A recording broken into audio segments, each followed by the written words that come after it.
स्वधर्ममपि चावेक्ष्य न विकम्पितुमर्हसि।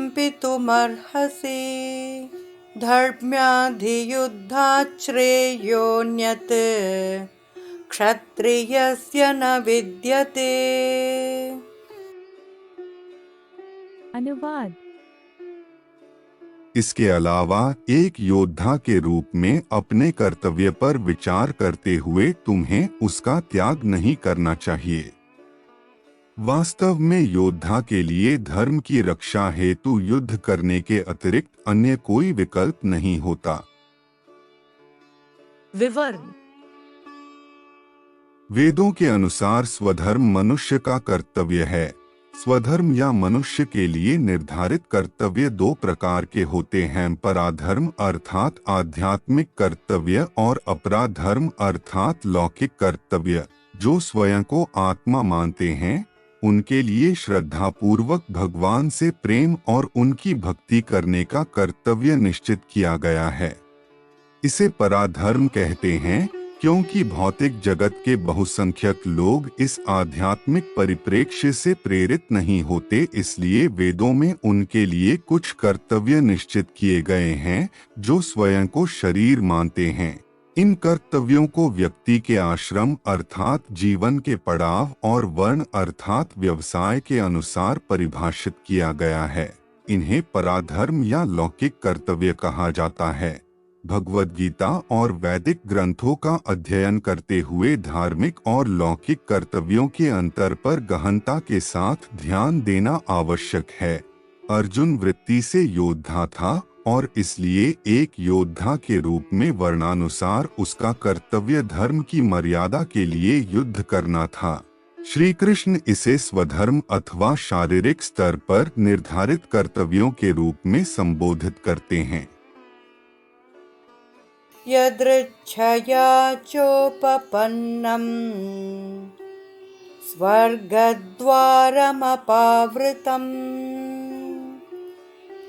सुखिनः क्षत्रिया पार्थ लभन्ते युद्धमीदृशम्। अनुवाद। हे पार्थ, वे क्षत्रिय भाग्यशाली होते हैं जिन्हें बिना इच्छा किए धर्म की रक्षा हेतु युद्ध के ऐसे अवसर प्राप्त होते हैं जिसके कारण उनके लिए स्वर्ग के द्वार खुल जाते हैं। विवरण। संसार में समाज की रक्षा हेतु सदैव क्षत्रिय वर्ण का होना अनिवार्य होता है। क्षत्रिय वर्ण के धर्म के अनुसार योद्धा का यह धर्म होता है कि वह आवश्यकता पड़ने पर समाज की रक्षा हेतु निडरता पूर्वक अपने प्राणों का बलिदान करने से पीछे न हटे। वैदिक काल में समाज के अन्य लोगों को पशु हत्या की मनाही थी, किंतु क्षत्रियों को वन में जाकर युद्ध कौशल के अभ्यास हेतु पशुओं का वध करने की अनुमति दी जाती थी।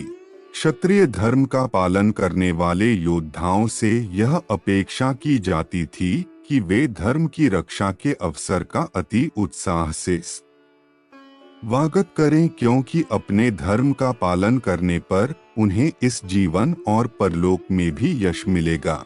किसी मनुष्य के द्वारा अपनी वृत्ति के अनुसार कुशलता पूर्वक निर्वहन किया गया कर्तव्य अपने आप में आध्यात्मिक कर्म नहीं है और इसके परिणामस्वरूप भगवत प्राप्ति नहीं होती। यह केवल निश्चित भौतिक प्रतिफल सहित एक पुण्य कर्म है। अपने दिव्य उपदेशों के पश्चात अब श्री कृष्ण अपने लौकिक उपदेशों की व्याख्या आरंभ करते हुए कहते हैं कि यदि अर्जुन की दिव्य आंतरिक आध्यात्मिक उपदेशों में कोई रुचि नहीं है और वह शारीरिक स्तर पर टिका रहना चाहता है, तब भी एक योद्धा के रूप में धर्म की रक्षा करना उसका सामाजिक दायित्व है। जैसा कि हम यह सोच सकते हैं कि भगवद गीता कर्म करने का उपदेश देती है, न कि अकर्मण्य रहने का। जब लोग आध्यात्मिक प्रवचन सुनते हैं तब वे प्रायः प्रश्न करते हैं, क्या आप मुझे अपने कर्म का त्याग करने के लिए कह रहे हैं? यद्यपि भगवान श्री कृष्ण एक के बाद एक श्लोक में अर्जुन को प्रतिवर्तित उपदेश दे रहे हैं, किंतु अर्जुन अपने कर्तव्य पालन से विमुख होना चाहता है। फिर भी श्री कृष्ण बार बार उसे कर्तव्य पालन के लिए मनाना चाहते हैं। श्री कृष्ण अर्जुन की चेतना में आंतरिक परिवर्तन देखना चाहते हैं, न कि बाह्य दृष्टि से कर्तव्यों का परित्याग करना। अब श्री कृष्ण आगे अर्जुन को कर्तव्य से विमुख होने के परिणामों से अवगत कराते हैं। अथ चेत्त्वमिमं धर्म्यं संग्रामं न करिष्यसि ततः स्वधर्मं कीर्तिं च हित्वा पापमवाप्स्यसि। अनुवाद।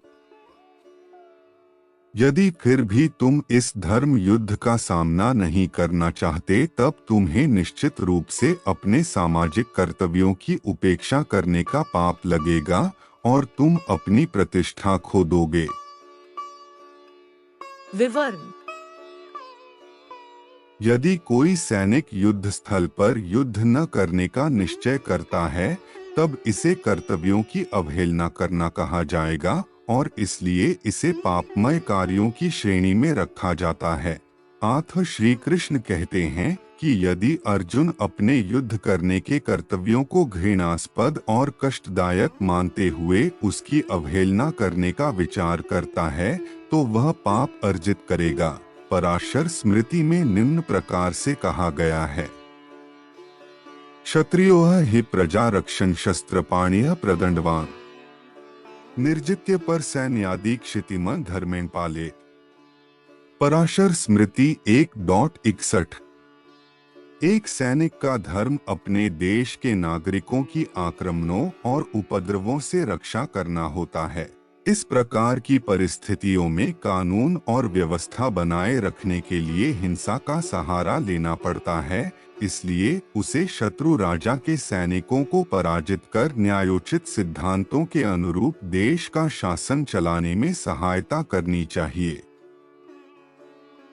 अगर आपको हमारे वीडियो पसंद आ रहे हैं तो उन्हें जरूर लाइक कीजिए और सब्सक्राइब करना ना भूलें ताकि आपको हमारे नए वीडियोस मिलते रहें।